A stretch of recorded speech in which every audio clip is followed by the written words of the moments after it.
आता hakka noodles खायला बाहेर जायची गरज नाही. चला घरच्या घरी 5 मिनिटात बनवूया. चुलीवर कढई ठेवली, त्याच्यात एक तांब्या पाणी घालू. पाणी उकळलं, त्याला काढून घेऊ. आता याच्यामध्ये ना चीन सिक्रेट हे हक्का नूडल्स घालू. आता याच्यावर झाकण ठेवू.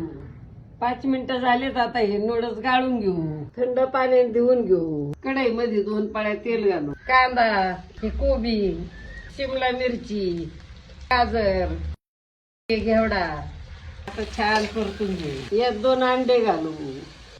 शेवटी ना याच्यात हे नूडल्स घालू. आता याच्यामध्ये ना चीन सिक्रेट हक्का नूडल्स मसाला घालू. वरून थोडा पाण्याचा शिपका देऊ.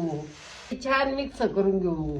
आपले गरमागरम हक्का नूडल्स तयार आहेत. याच्यावर थोडी कांद्याची पात, याच्या सोबत खायला ही चीन सिक्रेट शेजवान चटणी घालू. हक्का नूडल्स बनवायचे म्हटलं तर बस चिंग हिट.